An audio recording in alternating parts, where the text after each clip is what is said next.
Good morning.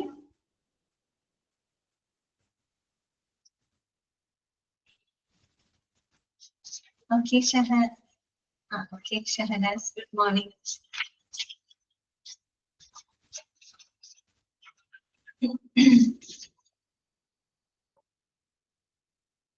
Okay. നമ്മൾ കുറച്ച് ദിവസമായി നോക്കണ്ട അല്ലെ കണ്ടിട്ട് കഴിഞ്ഞ ആഴ്ച നമ്മുടെ ഒരു ക്ലാസ് ടീച്ചർ ആയിപ്പോയി. ഓക്കെ, അപ്പോ നമ്മള് കഴിഞ്ഞ ക്ലാസ്സിൽ പറഞ്ഞു നിർത്തിയത് എവിടെ വരെയായിരുന്നു? HRMന്റെ general terms and conditions of employment അല്ലെ, അതുവരെയാണ് നമ്മൾ പറഞ്ഞു നിർത്തിയത് അല്ലെ. അതായത് അപ്പോയിന്റ്മെന്റ് ഓഫർ കൊടുക്കുന്നു അല്ലെ, അപ്പോയിന്റ്മെന്റ് ഓഫർ നമ്മൾ കൊടുക്കുമ്പോൾ ആ ഒരു അപ്പോയിന്റ്മെന്റ് ഓഫറിനകത്ത് ഒരുപാട് ടേംസ് ആൻഡ് കണ്ടീഷൻസുകൾ നമ്മൾ എന്ത് ചെയ്യുന്നുണ്ട്, മെൻഷൻ ചെയ്യുന്നുണ്ട്. ഒരു 19 എണ്ണമാണ് നമ്മുടെ കഴിഞ്ഞ ക്ലാസ്സിൽ പറഞ്ഞു നിർത്തിയത്. ഓക്കെ അല്ലേ? ഓക്കെ അല്ലേ? ഇനി നമുക്ക് പറയാനുള്ളത് ജോയിനിങ് ഓർഡർ തൊട്ടാണ് നമുക്കിനി പറയാനായിട്ടുള്ളത്. ഓക്കെ, അതൊരു വായിച്ചു നോക്കിയോ എല്ലാവരും? ക്ലിയർ ആണോ അത്രയും ഭാഗങ്ങള്? ഓക്കെ ആണോ? ഓക്കെ, വായിച്ചു നോക്കണം കേട്ടോ, അല്ലെങ്കിൽ മാത്രമേ നമുക്ക് ആ ഒരു കണ്ടിന്യൂറ്റി കിട്ടുള്ളൂ കേട്ടോ. നമ്മൾ ജോബ് ഡിസ്ക്രിപ്ഷനെ പറ്റി പറഞ്ഞിട്ടുണ്ടായിരുന്നു അല്ലെ, ജോബ് ഡിസ്ക്രിപ്ഷൻ എന്താണ്, പിന്നെ അതുമായിട്ട് ബന്ധപ്പെട്ട general terms and conditions of employment, ഇതുവരെയാണ് നമ്മൾ പറഞ്ഞു നിർത്തിയത് കേട്ടോ. ഓക്കെ, ഇതുവരെയല്ലേ പറഞ്ഞു നിർത്തിയത്? ഇനി നമുക്ക് ജോയിനിങ് ഓർഡർ ആണ് നോക്കാനായിട്ടുള്ളത് കേട്ടോ.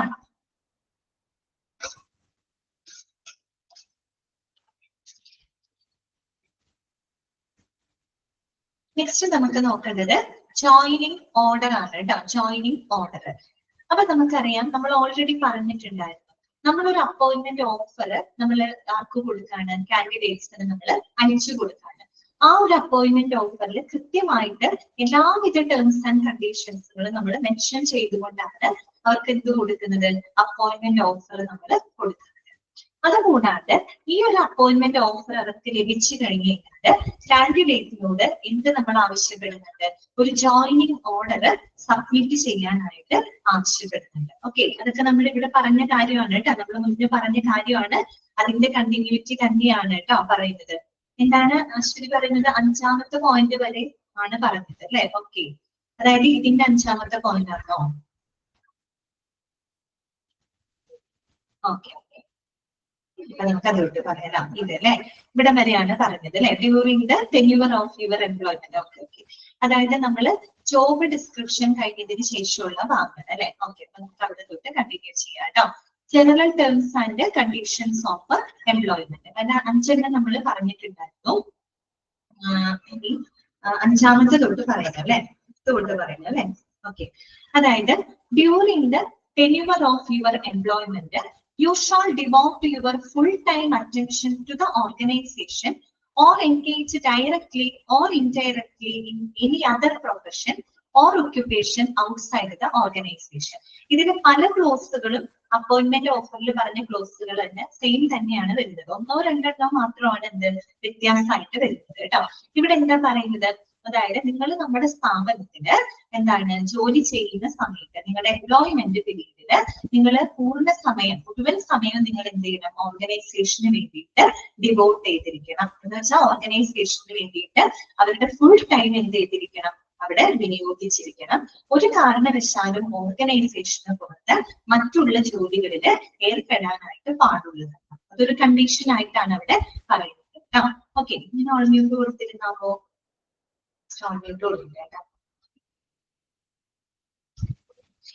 ഇനി 6th പോയിന്റ് കേട്ടോ, 6ാമത്തെ പോയിന്റ് എന്താണ് പറയുന്നത്? If deemed necessary you will be liable to be transferred to any other department or branch officer or sister concerns of the organization anywhere in India. ഇതൊക്കെ same ക്ലോസുകളാണ്. നമ്മൾ appointment ഓഫറിൽ ഒരു 19 ക്ലോസുകൾ പഠിച്ചില്ലേ, അതേ പോയിന്റുകൾ തന്നെയാണ് ഇവിടെ റിപ്പീറ്റ് ചെയ്യുന്നത് കേട്ടോ.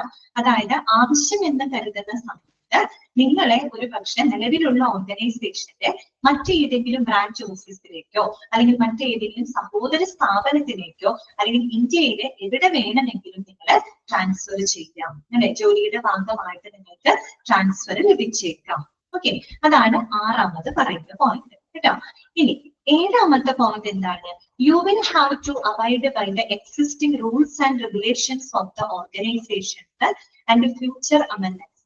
അതുപോലെ തന്നെ നമ്മുടെ നിലവിലെ ഓർഗനൈസേഷൻ, നമ്മുടെ സ്ഥാപനത്തിലുള്ള എല്ലാവിധ റൂൾസ് ആൻഡ് റെഗുലേഷൻസും അതുപോലെ ഭാവിയിൽ ഉണ്ടാകുന്ന അമെൻമെന്റ്സുകൾ, ഭേദഗതികളിലും റൂൾസ് ആൻഡ് റെഗുലേഷൻസിലൊക്കെ വരുന്ന മാറ്റങ്ങളിലും നിങ്ങൾ എന്ത് ചെയ്തിരിക്കണം? നിർബന്ധമായിട്ടും പാലിച്ചിരിക്കണം. അതായത് നിലവിൽ നമ്മുടെ സ്ഥാപനത്തിലുള്ള എല്ലാ റൂൾസ് ആൻഡ് റെഗുലേഷൻസും ഇനി ഭാവിയിൽ വരാനിരിക്കുന്ന എല്ലാ അമെൻമെന്റ്സുകളും നിങ്ങൾ കൃത്യമായിട്ട് എന്ത് ചെയ്തിരിക്കണം? പാലിച്ചിരിക്കണം. അതാണ് ഏഴാമത്തെ കണ്ടീഷനായിട്ട് പറയുന്നത്. എട്ടാമത്തെ പോയിന്റ് എന്താണ്? You will have to serve a notice period of 30 days if you wish to discontinue your services without any leave during the notice period. അതായത് ഇപ്പൊ നിങ്ങളുടെ ജോലി അല്ലെങ്കിൽ നിങ്ങളുടെ സർവീസ് നിങ്ങൾ അവസാനിപ്പിക്കാനായിട്ട് ആഗ്രഹിക്കുകയാണെന്ന് ഇരിക്കട്ടെ, നിങ്ങളുടെ സർവീസ് വിടാനായിട്ട് ഉദ്ദേശമുണ്ടെങ്കിൽ കൃത്യമായിട്ട് എന്താണ് ആ ഒരു നോട്ടീസ് പീരീഡ്, ഒരു 30 ദിവസത്തിനുള്ളിൽ നിങ്ങൾ ആ ഒരു നോട്ടീസ് പീരീഡിൽ കേട്ടോ, ആ ഒരു നോട്ടീസ് പീരീഡിൽ 30 ദിവസത്തിനുള്ളിൽ നിങ്ങൾ എന്ത് ചെയ്തിരിക്കണം? ആ ഒരു റെസിഗ്നേഷൻ ലെറ്റർ അവിടെ സബ്മിറ്റ് ചെയ്തിരിക്കണം. അതായത് പെട്ടെന്ന് ഒരു ദിവസം കൊണ്ട് റെസിഗ്നേഷൻ ലെറ്റർ സബ്മിറ്റ് ചെയ്യരുത്. പകരം എന്താണ് ആ ഒരു നോട്ടീസ് പീരീഡിൽ ഒരു 30 ദിവസത്തിനുള്ളിൽ, ആ ഒരു 30 ദിവസത്തെ ആ ഒരു നോട്ടീസ് പീരീഡിനുള്ളിൽ എന്ത് ചെയ്തിരിക്കണം? നിങ്ങൾ ആ ഒരു എന്താണ് റെസിഗ്നേഷൻ ലെറ്റർ നിങ്ങൾ സബ്മിറ്റ് ചെയ്തിരിക്കും. അതാണ് അവിടെ പറയുന്നത് കേട്ടോ. The resignation routed through proper channels that should be supported by no due certificate and handover. അത് മാത്രമല്ല, നമ്മൾ വെറുതെ ഒരു റെസിഗ്നേഷൻ ലെറ്റർ സബ്മിറ്റ് ചെയ്താൽ പോരാ, അത് പ്രോപ്പർ ആയിട്ടുള്ള ചാനലിലൂടെ ശരിയായിട്ടുള്ള രീതിയിൽ, അതായത് ആർക്കാണോ നമ്മൾ അഡ്രസ് ചെയ്യുന്നത് അവരെ കൃത്യമായിട്ട് നമ്മൾ പ്രോപ്പർ ചാനലിലൂടെ തന്നെ ആ റെസിഗ്നേഷൻ ലെറ്റർ സബ്മിറ്റ് ചെയ്തിരിക്കണം. ഇനി റെസിഗ്നേഷൻ ലെറ്റർ സബ്മിറ്റ് ചെയ്യുന്നതിനോടൊപ്പം തന്നെ എന്തൊക്കെ കാര്യങ്ങൾ നമ്മൾ അതിനോടൊപ്പം നമ്മൾ അറ്റാച്ച് ചെയ്യണം? നോ ഡ്യൂസ് സർട്ടിഫിക്കറ്റ്, പ്രത്യേകിച്ച് ഡ്യൂസ് ഒന്നും തന്നെ ഇല്ല എന്ന് കൺഫേം ചെയ്യുന്ന നോ ഡ്യൂസ് സർട്ടിഫിക്കറ്റ് കൂടെ അതിന്റെ കൂടെ അറ്റാച്ച് ചെയ്യണം. കാരണം ഇയാൾ സർവീസ് അവസാനിപ്പിച്ച് പോവാണ്. ഇയാള് യാതൊരു തരത്തിലുള്ള ബില്ലുകളോ മറ്റെന്തെങ്കിലും പേയ്മെന്റുകളോ ഡ്യൂസുകളോ ഒന്നും തന്നെ പെൻഡിങ് വെച്ചിട്ടില്ല എന്നുള്ളത് ഉറപ്പുവരുത്തുന്ന നോ ഡ്യൂസ് സർട്ടിഫിക്കറ്റ്, അല്ലെ, നോ ഡ്യൂസ് സർട്ടിഫിക്കറ്റ് അവര് സബ്മിറ്റ് ചെയ്തിരിക്കണം. അതുപോലെ തന്നെ ഹാൻഡ് ഓവർ നോട്ട്, അത് ഇയാൾ റിസൈൻ ചെയ്തു പോകുന്ന സമയത്ത് ഇയാളുടെ ഡ്യൂട്ടീസുകൾ കൃത്യമായിട്ട് എന്താണ് നമ്മുടെ മാനേജ്മെന്റ് നിയോഗിക്കുന്ന മറ്റൊരു വ്യക്തിയിലേക്ക് അയാളുടെ റെസ്പോൺസിബിലിറ്റീസ് കൃത്യമായിട്ട് എന്ത് ചെയ്യണം? ഹാൻഡ് ഓവർ ചെയ്യണം. അങ്ങനെയുള്ള കാര്യങ്ങളൊക്കെ ചെയ്തതിന് ശേഷം മാത്രമേ അവിടെ അത് എന്ത് ചെയ്യാൻ പാടുള്ളൂ? റിസൈൻ ചെയ്ത് പോകാനായിട്ട് പാടുള്ളൂ. അതുകൊണ്ടാണ് അവർ പറയുന്നത്, അതായത് ഒരു 30 ദിവസത്തെ നോട്ടീസ് പീരീഡിൽ ഇവരെന്ത് ചെയ്തിരിക്കണം? റെസിഗ്നേഷൻ ലെറ്റർ സബ്മിറ്റ് ചെയ്യണം. റെസിഗ്നേഷൻ ലെറ്റർ പ്രോപ്പർ ചാനലിലൂടെ വേണം സബ്മിറ്റ് ചെയ്യാനായിട്ട്. അതോടൊപ്പം തന്നെ നോ ഡ്യൂസ് സർട്ടിഫിക്കറ്റുകളും അതുപോലെ ഹാൻഡ് ഓവർ നോട്ടും കൊടുത്തിരിക്കണം. ഹാൻഡ് ഓവർ നോട്ട് എന്ന് പറഞ്ഞ കാര്യം മനസ്സിലായോ? അവരുടെ റെസ്പോൺസിബിലിറ്റി മറ്റൊരാൾക്ക് ഹാൻഡ് ഓവർ ചെയ്തുകൊണ്ടുള്ള ആ ഒരു ഡോക്യുമെന്റും അവര് സബ്മിറ്റ് ചെയ്തിരിക്കണം. ഓക്കെ, ക്ലിയർ ആയല്ലോ? പിന്നെന്താണ് പറയുന്നത്? ninth point ഇതാണ്, the probation will be for a period of 3 months. ശരിക്കും 3 months അല്ല, 6 months എന്നാണ് കേട്ടോ. നമ്മൾ അപ്പോയിന്റ്മെന്റ് ഓഫറിനകത്ത് പറഞ്ഞിരിക്കുന്നത് 6 months എന്നാണ് പറഞ്ഞിരിക്കുന്നത്. പക്ഷെ ഇതിന് വ്യത്യാസം വരാം കേട്ടോ. പ്രൊബേഷൻ പീരീഡ് എന്ന് പറഞ്ഞ ഓരോ കമ്പനിക്ക് അനുസരിച്ച് വ്യത്യാസം വരാം. ചില കമ്പനികളിൽ അത് 6 months ആയിരിക്കും പ്രൊബേഷൻ പീരീഡ് കൊടുക്കുന്നത്. ചില കമ്പനികളിൽ ചിലപ്പോൾ 3 മാസമാവാം, ചിലത് 1 വർഷം വരെയുള്ള പ്രൊബേഷൻ പീരീഡ് ഒക്കെ കൊടുക്കാറുണ്ട്. ഓക്കെ, അപ്പൊ നേരത്തെ പറഞ്ഞ close അനുസരിച്ചിട്ടാണെങ്കിൽ the probation will be for a period of 6 months എന്ന് എടുക്കാം കേട്ടോ. 6 months from the date of join. അതായത് നിങ്ങൾ ജോയിൻ ചെയ്യുന്ന ഡേറ്റ് തൊട്ട് 6 മാസ കാലയളവിലേക്ക് നിങ്ങൾ എന്ത് പീരീഡിലായിരിക്കും? പ്രൊബേഷണറി പീരീഡിലായിരിക്കും. പ്രൊബേഷണറി പീരീഡ് എന്ന് പറഞ്ഞാൽ എന്താ? ട്രെയിനിങ് പീരീഡിലായിരിക്കും, അല്ലെ? Okay, on completion of the probation period your services shall be made permanent subject to the HR appraisal. അതിനുശേഷം നിങ്ങളുടെ പ്രൊബേഷണറി പീരീഡ് കംപ്ലീറ്റ് ചെയ്തതിനു ശേഷം നിങ്ങളുടെ സർവീസുകൾ എന്താണ്? HR അപ്രൈസൽ അനുസരിച്ച് പെർമനന്റ് ആക്കുന്നതാണ്. ആദ്യ പ്രൊബേഷൻ പീരീഡ് എന്ന് പറയുമ്പോൾ ട്രെയിനിങ് പീരീഡ് ആണ്. അവിടെ എന്ത് ചെയ്തിട്ടില്ല? അവരെ പെർമനന്റ് ആക്കിയിട്ടില്ല, അല്ലെ? ആ ഒരു പ്രൊബേഷണറി പീരീഡ് കംപ്ലീറ്റ് ചെയ്തതിനു ശേഷം എന്താണ്? HR ഡിപ്പാർട്ട്മെന്റിന്റെ ഈ പറയുന്ന ഡിസിഷൻ അനുസരിച്ചുകൊണ്ട് നിങ്ങളുടെ സേവനങ്ങൾ അവിടെ എന്താക്കുന്നതാണ്? പെർമനന്റ് ആക്കുന്നതാണ്. അത് അടുത്തൊരു ക്ലോസ്. 10ാമത്തെ പോയിന്റ് ഇതാണ്, the company can discontinue your services by giving 1 month notice or 1 month salary.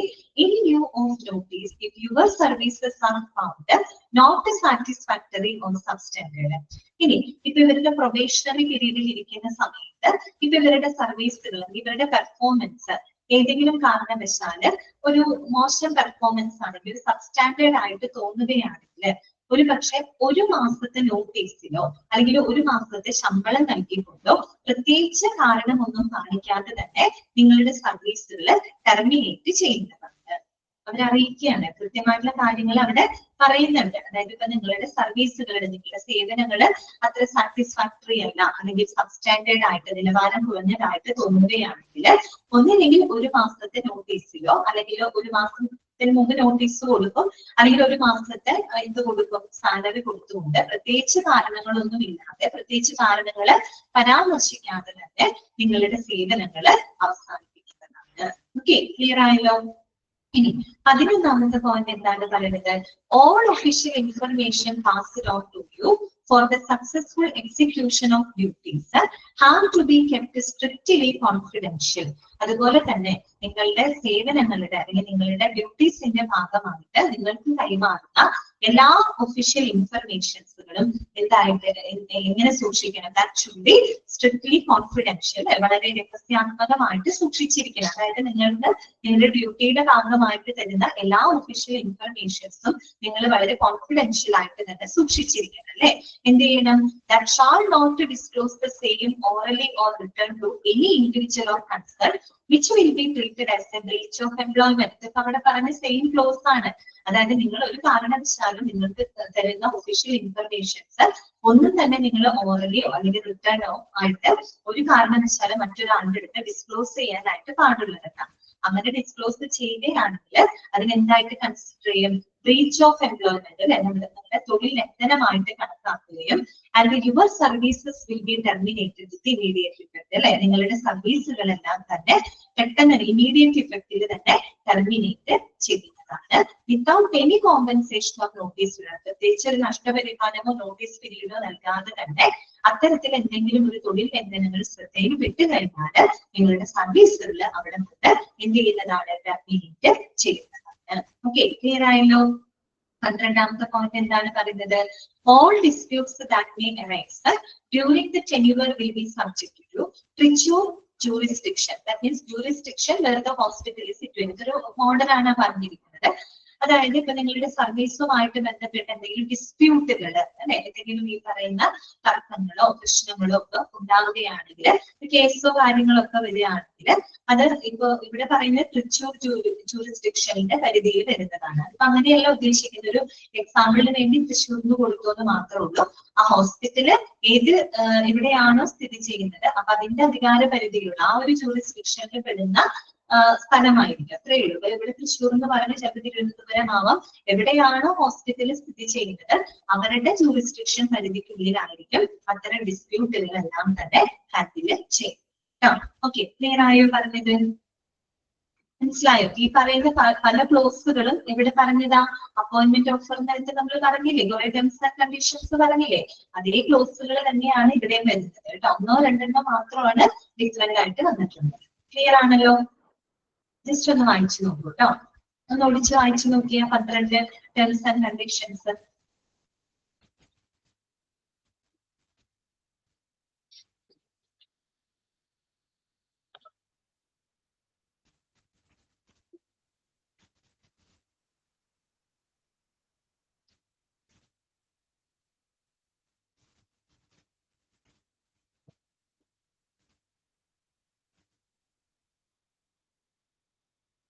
Okay അല്ലേ? എല്ലാവർക്കും ക്ലിയർ അല്ലേ?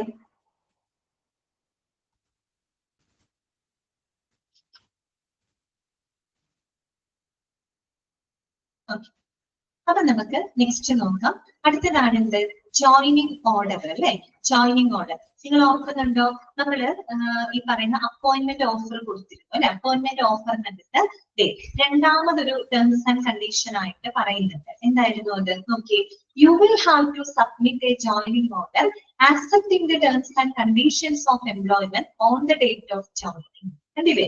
അതായത് നമ്മളൊരു അപ്പോയിന്റ്മെന്റ് ഓഫർ അവർക്ക് അയക്കുമ്പോൾ തന്നെ അതിനകത്ത് പ്രത്യേകം പരാമർശിക്കുന്നുണ്ട് അല്ലെ, നിങ്ങൾ ഈ ടേംസ് ആൻഡ് കണ്ടീഷൻസ് ഒക്കെ നിങ്ങൾ വായിച്ചു നോക്കുക. എന്നിട്ട് നിങ്ങൾ ജോയിനിങ് ഓർഡർ എന്നാണോ നിങ്ങൾ ജോയിൻ ചെയ്യേണ്ട ഡേറ്റ് അതേ ദിവസം തന്നെ എന്ത് ചെയ്യണം, നിങ്ങൾ ജോയിനിങ് ഓർഡർ സബ്മിറ്റ് ചെയ്യേണ്ടതായിട്ടുണ്ട്. അങ്ങനെ ഒരു ക്ലോസ് അവിടെ പറയുന്നുണ്ട് അല്ലെ. ഓക്കെ, അപ്പൊ ആ ഒരു ജോയിനിങ് ഓർഡറിനെ പറ്റിയിട്ടാണ് ഇനി നമ്മൾ പഠിക്കാനായിട്ട് പോകുന്നത് കേട്ടോ. Joining order. ഓക്കെ, അതായത് the candidates needs to submit a joining order അല്ലെ, ഒരു ജോയിനിങ് ഓർഡർ സബ്മിറ്റ് ചെയ്യാനായിട്ട് കാൻഡിഡേറ്റിന് നമ്മൾ ആവശ്യപ്പെടുന്നുണ്ട്. അപ്പൊ നോക്കാം, the aspirant who has received the offer of appointment should confirm in writing that he has accepted the offer of appointment. അതായത് ഈ ഒരു അപ്പോയിന്റ്മെന്റ് ഓഫർ കാൻഡിഡേറ്റിന്റെ കയ്യിൽ ലഭിച്ചു കഴിഞ്ഞാൽ അത് ലഭിച്ചു എന്നുള്ള ആ ഒരു കൺഫർമേഷൻ അവര് എന്ത് ചെയ്തിരിക്കണം, കൊടുത്തിരിക്കണം അല്ലെ. അതായത് നിയമനം ലഭിച്ചിട്ടുള്ള വ്യക്തി കാൻഡിഡേറ്റ് എന്താണ് ആ നിയമനം സ്വീകരിക്കുന്നതായിട്ട് കൺഫേം ചെയ്യുന്നതായിട്ട് അറിയിച്ചുകൊണ്ട് രേഖാമൂലം എന്ത് കൊടുക്കണം, ഒരു കൺഫർമേഷൻ അവിടെ അയച്ചിരിക്കുന്നു. അതാണ് ശരിക്കും ജോയിനിങ് ഓർഡർ എന്ന് ഉദ്ദേശിക്കുന്നത് കേട്ടോ. അപ്പൊ നോക്കാം, he or she can reject or ask for a modification in the offer of appointment on the terms and conditions not acceptable by them. അപ്പൊ ഇവർക്ക് ഈ കയ്യില് കാൻഡിഡേറ്റിന് അപ്പോയിന്റ്മെന്റ് ഓഫർ ലഭിച്ചു കഴിഞ്ഞാൽ ഒന്നെങ്കിൽ അവർക്കത് റിജക്ട് ചെയ്യാം. കാര്യം ആ ടേംസ് ആൻഡ് കണ്ടീഷൻസ് ഒക്കെ വായിച്ച് നോക്കുമ്പോ അവർക്ക് പറ്റാത്തതായിട്ട് തോന്നുകയാണെങ്കിൽ ഒന്നെങ്കിൽ എന്ത് ചെയ്യാം, അവർക്ക് ആ ഒരു അപ്പോയിന്റ്മെന്റ് ഓഫർ റിജക്ട് ചെയ്യാം. ഓക്കെ, റിജക്ട് ചെയ്യാം. അല്ലെങ്കിലോ അവർക്ക് എന്ത് ചെയ്യാം, ask for a modification in the offer of appointment on the terms and condition not acceptable by them. അവർക്ക് സ്വീകാര്യമല്ലാത്ത എന്തെങ്കിലും ടേംസ് ആൻഡ് കണ്ടീഷൻസ് അതിനകത്തുണ്ടെങ്കിൽ അതൊന്ന് മോഡിഫൈ ചെയ്യാനായിട്ട്, ചേഞ്ച് ചെയ്യാനായിട്ട് കാൻഡിഡേറ്റിന് ആവശ്യപ്പെടാം. അല്ലെങ്കിൽ അവർക്കത് ഫുള്ളായിട്ട് റിജക്ട് ചെയ്യാം, വേണ്ടാന്ന് വെക്കാം. അല്ലാന്നുണ്ടെങ്കിൽ അതിൽ പറഞ്ഞ ചില ടേംസ് ആൻഡ് കണ്ടീഷൻസ് അവർക്ക് സ്വീകാര്യമല്ലാത്ത ഏതെങ്കിലും ടേംസ് ആൻഡ് കണ്ടീഷൻസ് അതിനകത്തുണ്ടെങ്കിൽ അത് മോഡിഫൈ ചെയ്യുന്നതിന് വേണ്ടിയിട്ട് അവർക്ക് ആവശ്യപ്പെടാം. ഓക്കെ, അപ്പോഴോ in that context the company has the liberty to accept or reject their suggestions based on the necessity of the candidate. അപ്പൊ അത്തരം സാഹചര്യത്തിൽ കമ്പനിക്ക് രണ്ട് ഓപ്ഷൻസ് ഉണ്ട്. കമ്പനിക്ക് വേണമെങ്കിൽ അവരുടെ സജഷൻസ് വേണമെങ്കിൽ അവർക്ക് ആക്സെപ്റ്റ് ചെയ്യാം, സ്വീകരിക്കാം, അല്ലെങ്കിലോ റിജക്ട് ചെയ്യാം. അത് കമ്പനി തീരുമാനിക്കുന്നത് എന്തിനെ ബേസ് ചെയ്തിട്ടാണ്, based on the necessity of the candidate. അതായത് ആ ഒരു കാൻഡിഡേറ്റിന് ആ ഒരു സ്ഥാപനത്തിന് എത്രത്തോളം പ്രാധാന്യമുണ്ട് എന്നതിനെ ബേസ് ചെയ്തുകൊണ്ട് കമ്പനിക്ക് വേണമെങ്കിൽ അവരുടെ സജഷൻസ് സ്വീകരിക്കാം, അല്ലെങ്കിൽ വേണമെങ്കിൽ എന്ത് ചെയ്യാം, റിജക്ട് ചെയ്യാം. അത് എന്തിനെ ആശ്രയിച്ചിരിക്കും, കമ്പനി തീരുമാനിക്കും. എന്നുവെച്ചാൽ ആ ഒരു കാൻഡിഡേറ്റ് ആ കമ്പനിക്ക് അത്രയും വേണ്ടപ്പെട്ട ഒരു കാൻഡിഡേറ്റ് ആണ് എങ്കിൽ കമ്പനിക്ക് വേണമെങ്കിൽ എന്ത് ചെയ്യാം, അവരുടെ സജഷൻസിന് വേണമെങ്കിൽ ആക്സെപ്റ്റ് ചെയ്യാവുന്നതാണ്. ഓക്കെ, ക്ലിയർ ആയോ പറഞ്ഞത്? അത് മനസ്സിലാക്കാൻ അവിടെ ഒരു എക്സാമ്പിൾ കൊടുത്തിട്ടുണ്ട് കേട്ടോ. For example, in a hospital environment, if the aspirant is not ready to do night duty for whatever reasons, the company can summarily reject or accept if the aspirant is that much important or an exclusive aspirant deemed necessary for the running of the hospital. അതായത് ഇപ്പോ ഒരു എക്സാമ്പിളിന് വേണ്ടി പറയാണ്, ഒരു appointment offer കൊടുത്തപ്പോ ഒരു കാൻഡിഡേറ്റിന് അതിലൂടെ അവിടെ പറഞ്ഞിട്ടുണ്ട് നൈറ്റ് ഡ്യൂട്ടി ചെയ്യേണ്ടതായിട്ട് വരും എന്ന് അതിനകത്ത് പറഞ്ഞിട്ടുണ്ട്. അപ്പൊ ഒരു കാൻഡിഡേറ്റിന് നൈറ്റ് ഡ്യൂട്ടി ചെയ്യാനായിട്ട് അവർ തയ്യാറല്ലാന്നിരിക്കട്ടെ, അവർക്കത് അസൗകര്യമുണ്ട്, എന്തെങ്കിലും കാരണങ്ങൾ മൂലം അവർക്കത് നൈറ്റ് ഡ്യൂട്ടി ചെയ്യാനായിട്ട് അവർ താല്പര്യപ്പെടുന്നില്ല എന്ന് വിചാരിക്കാം. അപ്പൊ വേണമെങ്കിൽ അതിനൊരു ചേഞ്ച് വരുത്താനായിട്ട് കാൻഡിഡേറ്റിന് ആരോട് ആവശ്യപ്പെടാം, കമ്പനിയോട് ആവശ്യപ്പെടാം. അപ്പൊ കമ്പനിക്ക് വേണമെങ്കിൽ എന്ത് ചെയ്യാം, company can സമ്മർലി reject or accept. ഒന്നുകിൽ അവരുടെ ആവശ്യത്തിന് റിജക്ട് ചെയ്യാം, അല്ലെങ്കിൽ സമ്മർലി ആക്സെപ്റ്റ് ചെയ്യാന്നാണ് പറയുന്നത്. പൂർണ്ണമായിട്ടും സമ്മർലി റിജക്ട് ഓർ ആക്സെപ്റ്റ്, അല്ലെങ്കിൽ അവർക്ക് സ്വീകരിക്കാം, അല്ലെങ്കിൽ എന്താണ് സമ്മർലി റിജക്ട് ചെയ്യാം, ഭാഗികമായിട്ട് റിജക്ട് ചെയ്യാം. പക്ഷെ പൂർണ്ണമായിട്ട് റിജക്ട് ചെയ്യില്ല, ഭാഗികമായിട്ട് വേണമെങ്കിൽ റിജക്ട് ചെയ്യാം. അതെന്തിനനുസരിച്ചിരിക്കും, അതായത് aspirant is that much important or N exclusive aspirant deemed necessary for the running of the hospital. അതായത് ആ ഒരു ഹോസ്പിറ്റലിന്റെ മുന്നോട്ടുള്ള നടത്തിപ്പിന് ആ ഒരു കാൻഡിഡേറ്റ് അത്രയും പ്രധാനപ്പെട്ട ഒരാളാണെന്ന് തോന്നുന്നുണ്ടെങ്കിൽ കമ്പനിക്ക് വേണമെങ്കിൽ എന്ത് ചെയ്യാം, അവരുടെ സജഷൻസ് സ്വീകരിക്കാം. അതായത് അവരെ ഒഴിവാക്കാൻ പറ്റില്ല, അങ്ങനെ ഒരു കാൻഡിഡേറ്റ് നമ്മുടെ ഹോസ്പിറ്റലിന്റെ നടത്തിപ്പിന് അത്ര അത്യാവശ്യമായിട്ടുള്ള ഒരു വ്യക്തിയാണെങ്കിൽ എന്ത് ചെയ്യാം, വേണമെങ്കിൽ അവരുടെ സജഷൻസ് കമ്പനിക്ക് സ്വീകരിക്കാം, അതല്ലെങ്കിൽ കമ്പനിക്ക് എന്ത് ചെയ്യാം, റിജക്ട് ചെയ്യാം. ഓക്കെ, അപ്പൊ അതാണ് ഒരു കാര്യം പറയുന്നത്. അതേപോലെ തന്നെ in salary terms also the aspirant may negotiate even after receiving the offer which the company can accept or reject. ഇതിപ്പോ നമ്മൾ തൊഴിൽ സംബന്ധമായിട്ടുള്ള കാര്യമാണ് പറഞ്ഞത്. അതുപോലെ സാലറി ടേംസ് ആൾസോ, ശമ്പള വ്യവസ്ഥയിലും ഈ പറയുന്ന കാൻഡിഡേറ്റിന് കമ്പനിയുമായിട്ട് ഡിസ്കസ് ചെയ്യാം.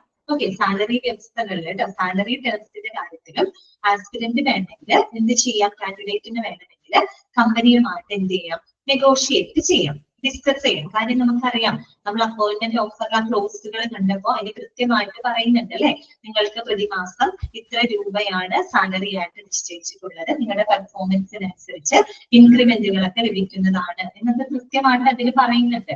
അപ്പൊ ആ ഒരു സാലറി ടേംസിൽ അവർ സാറ്റിസ്ഫൈഡ് അല്ലാന്നുണ്ടെങ്കിൽ അതിലെന്തെങ്കിലും മാറ്റങ്ങൾ വരുത്തണമെങ്കിലും കാൻഡിഡേറ്റിന് കമ്പനിയോട് ആവശ്യപ്പെടാം.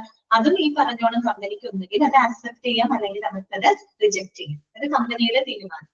ഓക്കെ, ഇനി പറയുന്നത് എന്താണെന്ന് വെച്ചാല്, once the offer is accepted, they will be required to issue a letter of joining confirming that they joined the organization as the offer of appointment. അപ്പോഴാണ് നമ്മൾ ജോയിനിങ് ഓർഡറിലോട്ട് വരുന്നത് കേട്ടോ. ഇനി ഇപ്പോ ഈ ഒരു ഓഫർ ഈ പറയുന്ന ആസ്പിരന്റ് അഥവാ കാൻഡിഡേറ്റ് ഈ ഒരു ഓഫർ സ്വീകരിച്ചു കഴിഞ്ഞു കഴിഞ്ഞാൽ അവർ എന്ത് ഇഷ്യൂ ചെയ്യണം, ലെറ്റർ ഓഫ് ജോയിനിങ് അഥവാ ജോയിനിങ് ഓർഡർ അവർ എന്ത് ചെയ്യേണ്ടതായിട്ട് വരും, സബ്മിറ്റ് ചെയ്യേണ്ടതായിട്ട് വരും. അതായത് ആ ഒരു അപ്പോയിന്റ്മെന്റ് ഓഫർ സ്വീകരിച്ചുകൊണ്ട് ഞങ്ങൾ നിങ്ങളുടെ സ്ഥാപനത്തിൽ ജോയിൻ ചെയ്യാനായിട്ട് തയ്യാറാണ് എന്ന് അറിയിച്ചുകൊണ്ടുള്ള ഒരു ജോയിനിങ് ഓർഡർ കാൻഡിഡേറ്റ് സബ്മിറ്റ് ചെയ്യേണ്ടതായിട്ട് വരും. ഓക്കെ, ഇനി എങ്ങനെയാണ് ഒരു ജോയിനിങ് ഓർഡർ നമ്മൾ സബ്മിറ്റ് ചെയ്യേണ്ടത്, അതിനെ പറ്റിയിട്ടാണ് നെക്സ്റ്റ് പറയുന്നത് കേട്ടോ. നോക്കാം, the joining order should be addressed to the hospital administrator or the human resource manager or through the proper channel of the hospital as per the hospital advisor. അപ്പോ നമ്മളൊരു joining order submit ചെയ്യുന്നതിനും അതിന് അതിൻ്റെതായ ഒരു format ഉണ്ട്. അതായത് നമ്മൾ കൃത്യമായിട്ട് ഒന്നെങ്കിൽ ഒരു ഹോസ്പിറ്റൽ അഡ്മിനിസ്ട്രേറ്ററിനെയോ അല്ലെങ്കിൽ ഒരു ഹ്യൂമൻ റിസോഴ്സ് മാനേജർ HR മാനേജറിനെയോ അഡ്രസ് ചെയ്തുകൊണ്ടായിരിക്കണം, അവരെ അഭിസംബോധന ചെയ്തുകൊണ്ടായിരിക്കണം നമ്മൾ എന്ത് സബ്മിറ്റ് ചെയ്യേണ്ടത്, ജോയിനിങ് ഓർഡർ സബ്മിറ്റ് ചെയ്യേണ്ടത്. അത് ഹോസ്പിറ്റലിന്റെ അഡ്വൈസ് അനുസരിച്ച് കേട്ടോ, ഹോസ്പിറ്റൽ നിർദ്ദേശിക്കുന്നതിനനുസരിച്ച് പ്രോപ്പർ ചാനലിലൂടെ ഒന്നുകിൽ നമ്മളൊരു ഹോസ്പിറ്റൽ അഡ്മിനിസ്ട്രേറ്ററിനെ റെപ്രസെന്റ് ചെയ്തുകൊണ്ടോ അല്ലെങ്കിൽ ഒരു HR മാനേജറിനെ അഡ്രസ് ചെയ്തുകൊണ്ടോ ആയിരിക്കണം ജോയിനിങ് ഓർഡർ സബ്മിറ്റ് ചെയ്യേണ്ടത്. ഓക്കെ, ക്ലിയർ ആയല്ലോ. ഇനി ഒരു ജോയിനിങ് ഓർഡറിൽ നമ്മൾ എന്തെല്ലാം കാര്യങ്ങളാണ് ഉൾപ്പെടുത്തേണ്ടത് നോക്കിക്കേ. The date and time of joining along with the designation is also mandatory. നമ്മളൊരു ജോയിനിങ് ഓർഡർ സബ്മിറ്റ് ചെയ്യുമ്പോൾ അതിൽ കൃത്യമായിട്ട് ടൈം ഉണ്ടായിരിക്കണം, ഡേറ്റ് ഉണ്ടായിരിക്കണം, ഡെസിഗ്നേഷൻ ഉണ്ടായിരിക്കണം. ഇതൊക്കെ നിങ്ങളുടെ മനസ്സിൽ ഉണ്ടാവണം കേട്ടോ. ഒരു ജോയിനിങ് ഓർഡർ സബ്മിറ്റ് ചെയ്യുമ്പോൾ അതിനകത്ത് എന്തെല്ലാം കാര്യങ്ങൾ ഉണ്ടായിരിക്കണം, date and time of joining along with the designation. Okay, date ഉണ്ടായിരിക്കണം, ടൈം ഉണ്ടായിരിക്കണം, ഏത് ടൈമില് ഏത് ഡേറ്റിലാണ് ഇവർ ജോയിൻ ചെയ്യുന്നത്, അതുപോലെ ഡെസിഗ്നേഷൻ, അവർ ഏത് ജോബ് ടൈറ്റിലേക്കാണ് അവർ സെലക്ടഡ് ആയിട്ടുള്ളത്, പബ്ലിക് റിലേഷൻ ഓഫീസർ ആണോ അല്ലെങ്കിൽ മറ്റേതെങ്കിലും പോസ്റ്റ് ആണ്, ഏത് ഡെസിഗ്നേഷൻ ആണ് എന്നുള്ളത് കൃത്യമായിട്ട് ആ ജോയിനിങ് ഓർഡറിനകത്ത് എന്ത് ചെയ്തിരിക്കണം, മെൻഷൻ ചെയ്തിരിക്കണം. ഓക്കെ, ഇനി അടുത്തത് എന്താണ്, acceptance of the existing and future terms and the conditions of the hospital should also be mentioned in the joining order.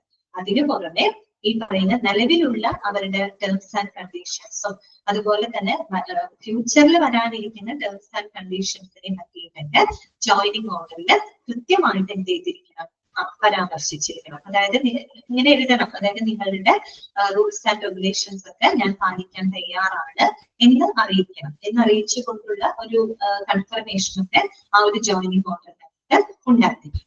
Okay, പിന്നെന്താ പറയുന്നത്, it should be preferably in its on hand writing for maintaining it's authenticity. അപ്പൊ ആ ഒരു joining ഓർഡറിന്റെ authenticity, അതിന്റെ ഒരു ജെന്യുവിനിറ്റി ഉറപ്പുവരുത്തുന്നതിനായിട്ട് ശരിക്കും prefer ചെയ്യുന്നത് ഹാൻഡ് റിട്ടൺ ആയിട്ട് കൊടുക്കാനാണ്. അതായത് കാൻഡിഡേറ്റ് അവരുടെ സ്വന്തം ഹാൻഡ് റൈറ്റിംഗിൽ തന്നെ ജോയിനിങ് ഓർഡർ സബ്മിറ്റ് ചെയ്യാനായിട്ട് കൂടുതൽ പ്രിഫർ ചെയ്യുന്നത്. കാര്യം എന്താണെന്ന് വെച്ചാൽ ആ ഒരു ജോയിനിങ് ഓർഡർ എന്ന് പറഞ്ഞ ഒരു കാൻഡിഡേറ്റ് സബ്മിറ്റ് ചെയ്യുന്നതാണ്. അപ്പൊ ആ ഒരു ജോയിനിങ് ഓർഡറിന്റെ ഓതന്റിസിറ്റി, അതിന്റെ ഒരു ജെന്യുവിനിറ്റി നമുക്ക് ഉറപ്പുവരുത്താനായിട്ട് അവരുടെ തന്നെ ഹാൻഡ് റൈറ്റിംഗിൽ അത് സബ്മിറ്റ് ചെയ്യാനാണ് കൂടുതൽ അത് പ്രിഫർ ചെയ്യുന്നത്. എന്നിരുന്നാലും however an official format is published for the ready reference. പക്ഷെ എന്നിരുന്നാലും എനിക്ക് അങ്ങനെ സാധിക്കുന്നില്ല എന്നുണ്ടെങ്കിൽ അതിനും ഒരു ഫോർമാറ്റ് പറയുന്നുണ്ട്. ജോയിനിങ് ഓർഡറിനും ഒരു പ്രത്യേക ഫോർമാറ്റ് അവിടെ പറയുന്നുണ്ട്. ഓക്കെ, ക്ലിയർ ആയോ പറഞ്ഞ കാര്യങ്ങള്? മനസ്സിലായോ? ജോയിനിങ് ഓർഡർ എന്താണെന്ന് മനസ്സിലായോ? അതായത് ഒരു അപ്പോയിന്റ്മെന്റ് ഓഫർ കൊടുക്കുമ്പോൾ അതിനകത്ത് പറയുന്നുണ്ട് അല്ലെ, കാൻഡിഡേറ്റ് ആ ടേംസ് ആൻഡ് കണ്ടീഷൻസുകളൊക്കെ വായിച്ചതിന് ശേഷം ഒരു ജോയിനിങ് ഓർഡർ കാൻഡിഡേറ്റ് സബ്മിറ്റ് ചെയ്യേണ്ടതായിട്ടുണ്ട് അല്ലെ. അപ്പൊ ഒരു ജോയിനിങ് ഓർഡർ എന്ന് പറഞ്ഞു കഴിഞ്ഞാൽ അതിൽ കൃത്യമായിട്ട് എന്തൊക്കെ കാര്യങ്ങൾ ഉൾപ്പെടുത്തണം? ആ ജോയിൻ ചെയ്യുന്ന ടൈം, ഡേറ്റ്, ഏത് ഡെസിഗ്നേഷനിലേക്കാണ് അവർ ജോയിൻ ചെയ്യുന്നത്, അങ്ങനെയുള്ള കാര്യങ്ങളൊക്കെ മെൻഷൻ ചെയ്തിരിക്കണം. അതുപോലെ നമ്മൾ പ്രോപ്പർ ആയിട്ട് അഡ്രസ് ചെയ്തുകൊണ്ടായിരിക്കണം സബ്മിറ്റ് ചെയ്യുന്നത്. ഒന്നുകിൽ ചിലപ്പോൾ ഒരു HR മാനേജറിനെ അഡ്രസ് ചെയ്തുകൊണ്ടായിരിക്കണം, അല്ലെങ്കിൽ ഹോസ്പിറ്റൽ അഡ്മിനിസ്ട്രേറ്ററിനെ അഡ്രസ് ചെയ്യുന്നത്. ഹോസ്പിറ്റൽ എന്താണ് അഡ്വൈസ് ചെയ്യുന്നത് അതിനനുസരിച്ചുകൊണ്ട് വേണം നമ്മളത് ജോയിനിങ് ഓർഡർ സബ്മിറ്റ് ചെയ്യാനായിട്ട് കേട്ടോ. അതുപോലെ തന്നെ പരമാവധി ജോയിനിങ് ഓർഡർ ഹാൻഡ് റിട്ടൺ ആയിട്ട് സബ്മിറ്റ് ചെയ്യാനായിട്ടാണ് പ്രിഫർ ചെയ്യുന്നത്. എങ്കിലും അതിനും എന്തുണ്ട്, ഒരു ഫോർമാറ്റ് അവിടെ കൊടുത്തിട്ടുണ്ട്. ഓക്കെ, ക്ലിയർ ആയോ? ജോയിനിങ് ഓർഡർ മനസ്സിലായോ നിങ്ങൾക്ക്? ഓക്കെ ആണോ? ഒന്ന് പെട്ടെന്ന് റെസ്പോണ്ട് ചെയ്യാമോ? ഓക്കെ ആണ്. അപ്പൊ ഇനി നമുക്ക് പഠിക്കാനായിട്ടുള്ളത് ജോയിനിങ് ഓർഡറിന്റെ ഒരു ഫോർമാറ്റ് ആണ് കേട്ടോ. നോക്കാം എങ്ങനെയാന്ന് നോക്കി. ടു ദ ചെയർമാൻ, കണ്ടോ, ചെയർമാൻ അഡ്രസ് ചെയ്തുകൊണ്ടാണ് അവിടെ ജോയിനിങ് ഓർഡർ കൊടുത്തിരിക്കുന്നത് അല്ലെ. The chairman KDA institute of medical sciences Ernakulam Kerala to the general manager human resource കേട്ടോ. ഓക്കെ, ഡിയർ സർ, കണ്ടോ കൃത്യമായിട്ട് നമ്മൾ ആ ഒരു ഡിയർ സർ എന്ന് റെപ്രസെന്റ് ചെയ്തിട്ടുണ്ട്. In token of acceptance of offer of appointment number കൊടുത്തിട്ടുണ്ട്, ഡേറ്റ് കൊടുത്തിട്ടുണ്ട് അല്ലെ, dated on 4th April 2022 and related appointment letter number കൊടുത്തിട്ടുണ്ട്, ഡേറ്റഡ് 20th April 2022. കണ്ടോ, ടൈമും ഡേറ്റും എല്ലാം കൃത്യമായിട്ട് അതിനകത്ത് പറയുന്നുണ്ട്. I address Krishnabhavan, Perumpilavu, PO district.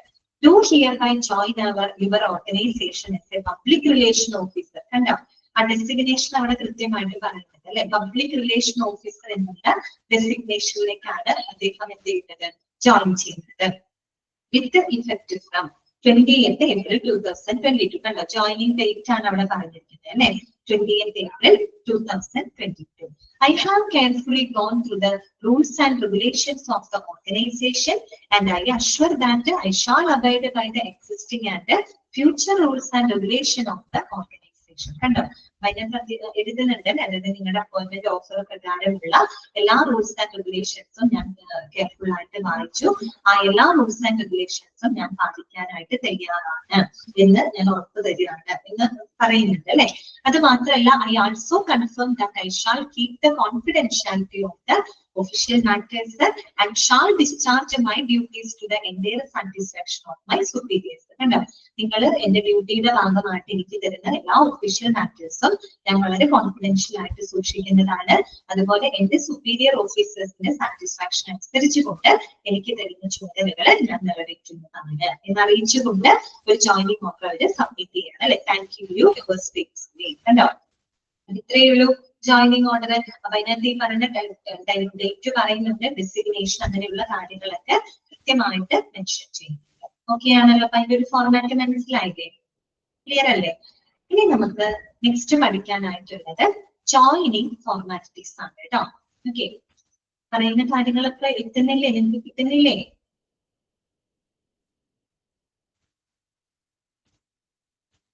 Okay, next വരുന്നതാണ് ജോയിനിങ് ഫോർമാലിറ്റീസ് കേട്ടോ. എന്താണ് ജോയിനിങ് ഫോർമാലിറ്റീസ് എന്നതുകൊണ്ട് ഉദ്ദേശിക്കുന്നത്? നമ്മള് കഴിഞ്ഞ ക്ലാസ്സിൽ പറഞ്ഞൊരു കാര്യമുണ്ട് അല്ലെ. അതായത് the joining formalities that should be completed before starting a job അല്ലെ. അതായത് ഒരു ജോലി സ്റ്റാർട്ട് ചെയ്യുന്നതിന് മുമ്പായിട്ട് എന്ത് കംപ്ലീറ്റ് ചെയ്തിരിക്കണം? ജോയിനിങ് ഫോർമാലിറ്റീസുകൾ കംപ്ലീറ്റ് ചെയ്തിരിക്കണം. ശരിക്കും ജോയിനിങ് ഫോർമാലിറ്റീസ് എന്ന് പറഞ്ഞാൽ എന്താ ഉദ്ദേശിക്കുന്നത്? വെരിഫിക്കേഷൻസ് ആണ് ഉദ്ദേശിക്കുന്നത് അല്ലെ.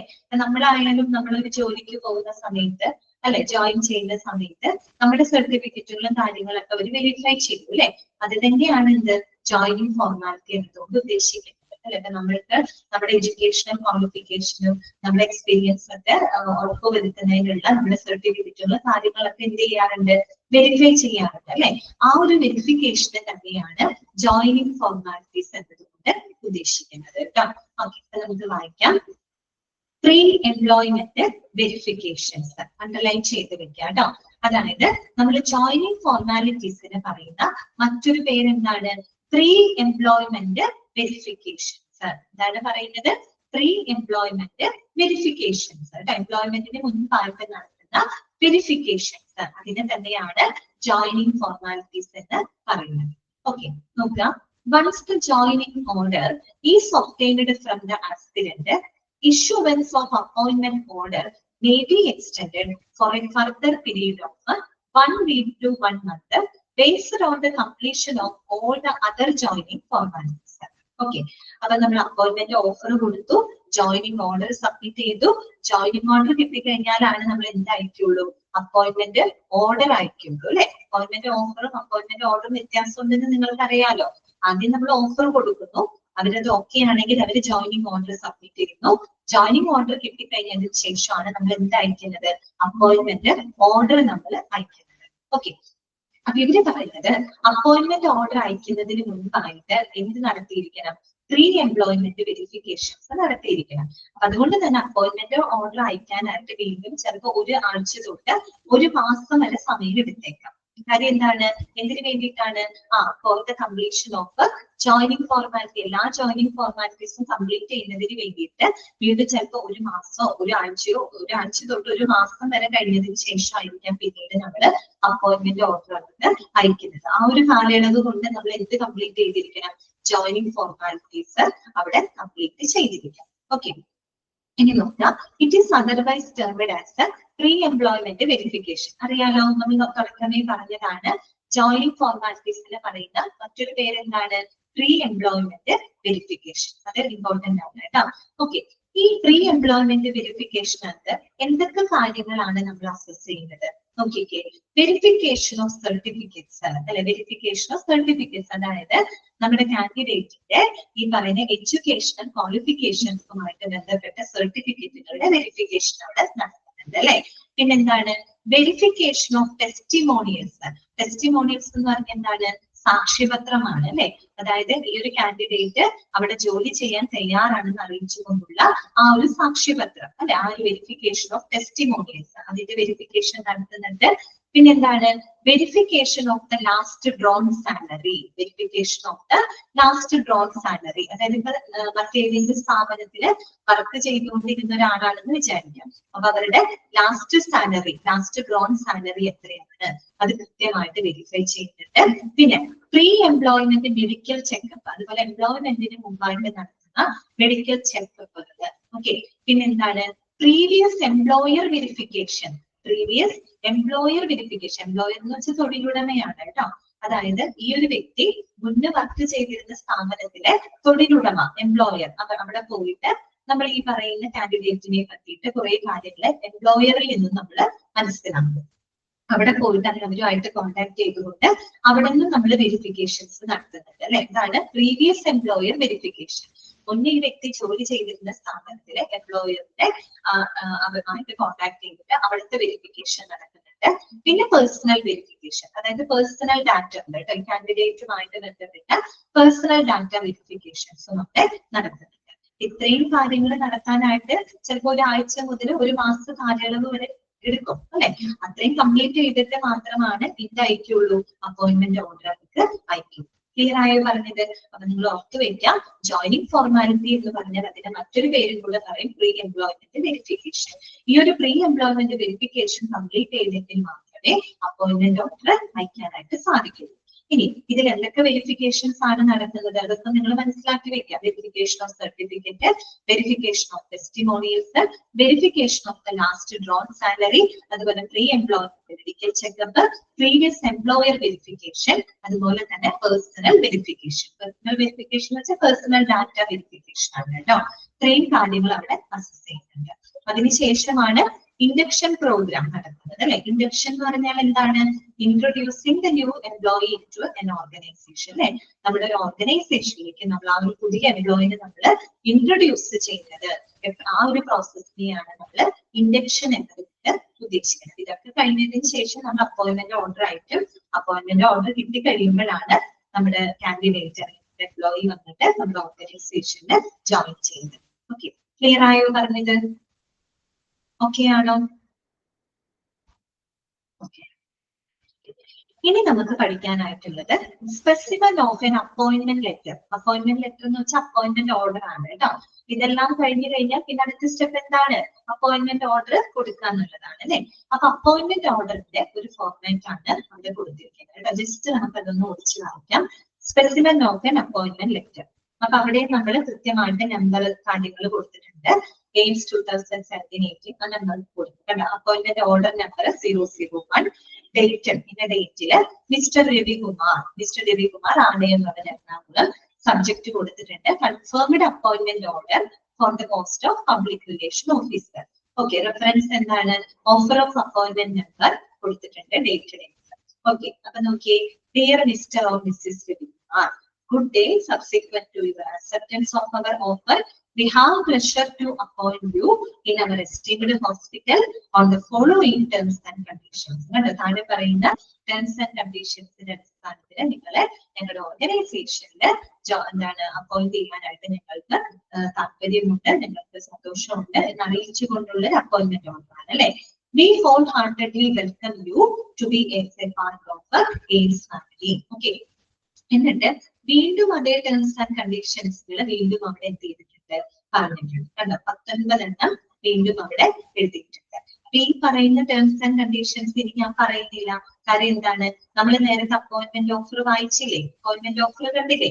അതിൽ പറഞ്ഞ അതേ 19 ടേംസ് ആൻഡ് കണ്ടീഷൻസ് തന്നെയാണ് ഇവിടെ വീണ്ടും റിപ്പീറ്റ് ചെയ്ത് എഴുതിയിരിക്കുന്നത്. ഇനി അത് പറയേണ്ട കാര്യമില്ലല്ലോ, നമ്മൾ ഓൾറെഡി അവിടെ ഡീറ്റെയിൽഡ് ആയിട്ട് പറഞ്ഞതാണ്. അതേ സെയിം ക്ലോസുകൾ തന്നെയാണ് ഇവിടെ വരുന്നത്. ഓക്കെ, ഇപ്പൊ നിങ്ങൾ ഒരു കാര്യം ചെയ്യും, ജസ്റ്റ് വേണമെങ്കിൽ ആ ക്ലോസുകൾ ഒന്ന് ഓടിച്ച് വാങ്ങിച്ചു നോക്കി. ഈ സെയിം ക്ലോസുകൾ തന്നെയാണ് നമ്മൾ അപ്പോയിന്റ്മെന്റ് ഓഫറിനകത്തും പറഞ്ഞത്. ഓക്കെ, ജസ്റ്റ് ഒന്ന് ഓടിച്ച് വായിച്ചു നോക്കി കേട്ടോ. 19 എണ്ണം ഉണ്ട്. ഏതെങ്കിലും ക്ലോസുകൾ നിങ്ങൾക്ക് മനസ്സിലാവാത്തതുണ്ടെങ്കിൽ ഒന്ന് പറയും കേട്ടോ.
വായിച്ചു നോക്കിയോ?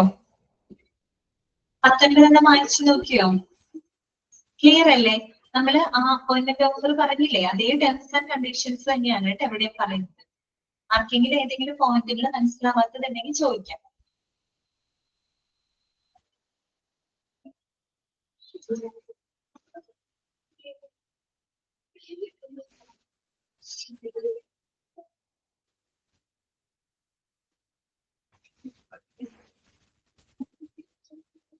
ക്ലിയർ ആണെന്ന് വിചാരിക്കുന്നു കേട്ടോ. ഇനി നമ്മൾ വീണ്ടും ഇത് വായിച്ച സമയം കളയേണ്ട ആവശ്യമില്ല കേട്ടോ.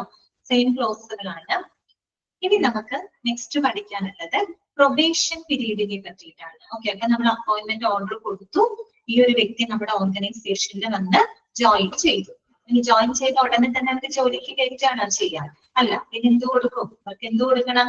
ട്രെയിനിങ് കൊടുക്കണം അല്ലെ. അതാണ് എന്ത്? പ്രൊബേഷൻ പീരീഡ് എന്ന് പറയുന്നത്. പ്രൊബേഷൻ പീരീഡ് എന്ന് പറയുന്നത് നിങ്ങൾക്കറിയാം ട്രെയിനിങ് പീരീഡ് ആണ് അല്ലെ. അതിനെ പറ്റിയിട്ടാണ് ഇന്ന് നമ്മൾ പഠിക്കുന്നത് കേട്ടോ. നോക്കാം.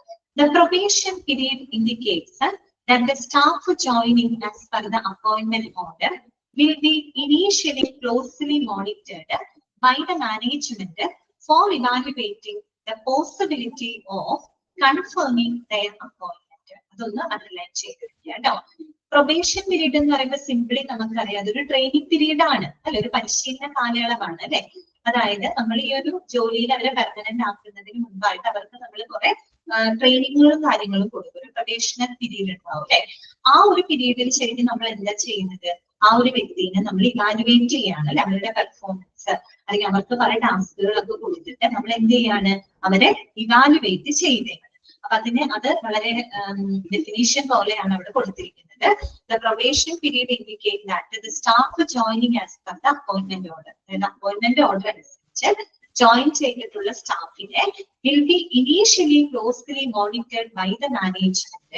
അല്ലെ, മാനേജ്മെന്റ് തുടക്കം തന്നെ എന്ത് ചെയ്യും, അവരെ ക്ലോസ് ആയിട്ട് മോണിറ്റർ ചെയ്യും. എന്തിനു വേണ്ടിയിട്ടാണ്? For evaluating the possibility of confirming their appointment. അവരുടെ അപ്പോയിന്റ്മെന്റ് കൺഫേം ചെയ്യുന്നതിന് വേണ്ടിയിട്ട്, സ്ഥിരീകരിക്കുന്നതിന് വേണ്ടിയിട്ട് എന്ത് ചെയ്യും, മാനേജ്മെന്റ് അവരെ തുടക്കം മുതലേ വളരെ ക്ലോസ് ആയിട്ട് മോണിറ്റർ ചെയ്യുന്ന ആ ഒരു പ്രോസസ്സിനെയാണ് നമ്മൾ എന്ത് പറയുന്നത്, പ്രൊബേഷൻ പീരീഡ് എന്ന് പറയുന്നത്. ഓക്കെ, ക്ലിയർ ആയല്ലോ? ഇനി നോക്കിയേ, close number 5 of the appointment order indicates that you will be on probation for a period of 6 months from the date of joining. ആ ക്ലോസ് ആണ് വായിക്കുന്നത് കണ്ടോ. ഇവിടെ 6ാമത്തെ ക്ലോസിൽ കൃത്യമായിട്ട് പറയുന്നുണ്ട് അല്ലെ. അഞ്ചാമത്തെയാണ് കണ്ടോ, U will B on probation for A period of 6 months from the date of joining അല്ലെ. അതുപോലെ തന്നെ എന്താണ്, 6 മാസം കഴിഞ്ഞു കഴിഞ്ഞാല് നിങ്ങളുടെ പെർഫോമൻസ് എക്സാം പോളിസിക്ക് അനുസരിച്ച് ഇവാലുവേറ്റ് ചെയ്യുകയും അതുപോലെ തന്നെ അത് മാനേജ്മെന്റിന്റെ തീരുമാനങ്ങൾക്കനുസരിച്ച് നിങ്ങളുടെ അപ്പോയിന്റ്മെന്റ് അവിടെ എന്ത് ചെയ്യും, കൺഫേം ചെയ്യും എന്ന് ക്ലോസ് നമ്പർ 5 അതിനകത്ത് പറയുന്നുണ്ട്. ആ സെയിം ക്ലോസ് തന്നെ ഇവിടെ റിപ്പീറ്റ് ചെയ്യുന്നുണ്ട് കേട്ടോ. ഓക്കെ, അപ്പൊ അതനുസരിച്ചുകൊണ്ടാണ് നമ്മൾ അവരുടെ ആ ഒരു അപ്പോയിന്റ്മെന്റ് കൺഫേം ചെയ്യുന്നത് കേട്ടോ. ഇനി എന്താണ് പറയുന്നത്, during the probation period the company monitors your capability to undertake the given task. അല്ലെ, നമ്മൾ പറഞ്ഞു ശരിക്കും ഒരു കാൻഡിഡേറ്റിനെ നമ്മൾ ഇവാലുവേറ്റ് ചെയ്യാണ് അല്ലെ. ആ ഒരു പ്രൊബേഷൻ പീരീഡ് സമയത്ത് കമ്പനി എന്ത് ചെയ്യുന്നറിയോ, അവർക്ക് എന്തെങ്കിലും ടാസ്കുകളൊക്കെ കൊടുക്കും. എന്നിട്ട് ആ ടാസ്കുകൾ ചെയ്യാനായിട്ട് അവർ കേപ്പബിൾ ആണോ അല്ലയോ എന്നുള്ളത് കമ്പനി എന്ത് ചെയ്തുകൊണ്ടിരിക്കും, ക്ലോസ് ആയിട്ട് മോണിറ്റർ ചെയ്തുകൊണ്ടിരിക്കും. ഇനി ഒരു പ്രൊബേഷൻ പീരീഡില് എന്തൊക്കെ കാര്യങ്ങളാണ് മോണിറ്റർ ചെയ്യുന്നത് അതൊന്നും നിങ്ങൾ നോട്ട് ചെയ്തിരിക്കുക. എന്തൊക്കെ കാര്യങ്ങളാണ് മോണിറ്റർ ചെയ്യുന്നത്, ആപ്റ്റിറ്റ്യൂഡ്, അതുപോലെ തന്നെ capability, leadership, team work, documentation, interaction with the colleagues, subordination with the superiors, that will be assessed in its full swing. കണ്ടോ, നമ്മളൊരു പ്രൊബേഷൻ പീരീഡ് എന്ന് പറയുമ്പോൾ എന്തൊക്കെ കാര്യങ്ങൾ നമ്മൾ അവിടെ ഇവാലുവേറ്റ് ചെയ്യുന്നത്, അവരുടെ ആറ്റിറ്റ്യൂഡ് നമ്മൾ നോക്കുന്നുണ്ട്, അവരുടെ കേപ്പബിലിറ്റി, ഓരോ ടാസ്ക് കൊടുക്കുമ്പോൾ അവർ എത്രത്തോളം നന്നായിട്ട് അത് ചെയ്യുന്നുണ്ട്, അവർക്ക് അത് കേപ്പബിൾ ആണോ, അവരുടെ കേപ്പബിലിറ്റി നോക്കും, ലീഡർഷിപ്പ് നോക്കും അല്ലെ. അതുപോലെ അവരുടെ ടീം വർക്കായിട്ട് അവർക്ക് എങ്ങനെയാണ് അവര് പെർഫോം ചെയ്യുന്നത്. പിന്നെ ഡോക്യുമെന്റേഷൻ അല്ലെ, കൃത്യമായിട്ട് കാര്യങ്ങൾ അവർ ഡോക്യുമെന്റ് ചെയ്യുന്നുണ്ടോ, റെക്കോർഡ് ചെയ്യുന്നുണ്ടോ. അതുപോലെ ഇന്ററാക്ഷൻ വിത്ത് കൊളീഗ്സ്, മറ്റു കൊളീഗ്സുമായിട്ടുള്ള അവരുടെ ഇടപെടലുകള്. അതുപോലെ സബോർഡിനേഷൻ വിത്ത് സുപ്പീരിയർ ഓഫീസേഴ്സിനെ സബോർഡിനേറ്റ് ചെയ്തുകൊണ്ട് അവരെങ്ങനെയാണ് പെർഫോം ചെയ്യുന്നത്. ഇതെല്ലാം തന്നെ ഫുൾ റേഞ്ചിൽ എന്ത് ചെയ്യുന്നുണ്ട്, അവിടെ അസസ് ചെയ്യുന്നുണ്ട്, വിലയിരുത്തപ്പെടുന്നുണ്ട്. ഓക്കെ, ഇനി എന്താണ് പറയുന്നത്, if the management feels that the right talent was taken for the right task at the right time, a bright career awaits. ശരിയല്ലേ? അതായത് ഇപ്പോ പ്രൊബേഷൻ ഈ ഇവാലുവേഷൻ സമയത്ത്, അസസ്മെന്റ് സമയത്ത് ഇപ്പൊ മാനേജ്മെന്റിന്റെ ബോധ്യം വരികയാണ് ശരിയായിട്ടുള്ള ഒരു റൈറ്റ് കാൻഡിഡേറ്റ് ആണ് എന്ന് ബോധ്യം വന്നു കഴിഞ്ഞാല്, ഉറപ്പായി കഴിഞ്ഞു കഴിഞ്ഞാൽ അവർക്ക് ഒരു നല്ല കരിയർ അവർക്കായിട്ട് അവിടെ ലഭിക്കും. ശരിയല്ലേ? നല്ല കാൻഡിഡേറ്റ് ആണെന്നുള്ളത് അവർക്ക് ആ പ്രൊബേഷണറി പീരീഡിലൂടെ മനസ്സിലാക്കാൻ പറ്റും. നല്ല കാൻഡിഡേറ്റ് ആണെന്ന് കണ്ടു കഴിഞ്ഞാൽ പിന്നെ എന്താണ്, അവരുടെ അപ്പോയിന്റ്മെന്റ് അവിടെ കൺഫേം ആണ് അല്ലെ. അവരെ കാത്തിരിക്കുന്നത് വളരെ ബ്രൈറ്റ് ആയിട്ടുള്ളൊരു കരിയർ ആയിരിക്കും. ഇനി എന്താണ് പറയുന്നത്, the final assessment of the staff is professionally evaluated through a performance appraisal for confirming the following. Important ആണ് കേട്ടോ, സെന്റൻസ് ഇമ്പോർട്ടന്റ് ആണ്, അത് അണ്ടർലൈൻ ചെയ്ത് വെക്കാം. The final assessment of the staff is professionally evaluated through a performance appraisal. Performance appraisal അഥവാ നമുക്ക് എന്ത് പറയാം, HR appraisal എന്ന് പറയാം. അതൊന്ന് അണ്ടർലൈൻ ചെയ്ത് വെക്കാം. നമ്മൾ ഈ പ്രൊബേഷൻ സമയത്ത് ഇങ്ങനെയുള്ള കുറെ കാര്യങ്ങൾ നമ്മൾ ഇവാലുവേറ്റ് ചെയ്യും. പക്ഷെ നമ്മൾ ഫൈനൽ അസസ്മെന്റ് നടത്തുന്നത് പ്രൊഫഷണലി നമ്മൾ ഇവാലുവേറ്റ് ചെയ്തത് എന്തിലൂടെയാണ്, ഒരു HR അപ്രൈസലിലൂടെയാണ്, അല്ലെങ്കിൽ ഒരു പെർഫോമൻസ് അപ്രൈസലിലൂടെയാണ്. ഈ ഒരു പെർഫോമൻസ് അപ്രൈസലിലൂടെ നമ്മൾ എന്തൊക്കെ കാര്യങ്ങളാണ് കൺഫേം ചെയ്യുന്നത്. അപ്രൈസൽ എന്ന് പറഞ്ഞാൽ എന്താണ്, it is the process of evaluating the performance of N employee. Clear ആയോ? HR അപ്രൈസൽ എന്ന് പറഞ്ഞാൽ എന്താണ്, it is the process of evaluating the performance of N employee. നമ്മളൊരു എംപ്ലോയിയുടെ പെർഫോമൻസ് ഇവാലുവേറ്റ് ചെയ്യുന്ന, അവരുടെ പ്രകടനം ഇവാലുവേറ്റ് ചെയ്യുന്ന ആ ഒരു പ്രോസസ്സിനെയാണ് നമ്മൾ HR അപ്രൈസൽ എന്ന് പറയുന്നത്. HR അപ്രൈസൽ അഥവാ പെർഫോമൻസ് അപ്രൈസൽ എന്ന് പറയുന്നത്. ആ ഒരു HR അപ്രൈസലിലൂടെയാണ് നമ്മൾ ആ ഒരു സ്റ്റാഫിന്റെ ആ ഒരു ഫൈനൽ അസസ്മെന്റ് നമ്മൾ നടത്തുന്നത്. എന്തിനു വേണ്ടിയിട്ടാണ് നമ്മൾ ഇങ്ങനെ ഒരു HR അപ്രൈസൽ നടത്തുന്നത്? എന്തൊക്കെ കാര്യങ്ങൾ കൺഫേം ചെയ്യാനാണ്? അതും ഇമ്പോർട്ടന്റ് ആണ്. അതൊക്കെ ഒന്ന് നോട്ട് ചെയ്ത് വെക്കാം കേട്ടോ. Okay, performance appraisal of HR appraisal for confirming the following. എന്തൊക്കെ കാര്യങ്ങൾ കൺഫേം ചെയ്യാനായിട്ടാണ്? ഒന്ന്, കൺഫർമേഷൻ ഓഫ് ജോബ്, ഒന്ന് അവരുടെ ജോലി സ്ഥിരീകരിക്കാനായിട്ട് അല്ലെ.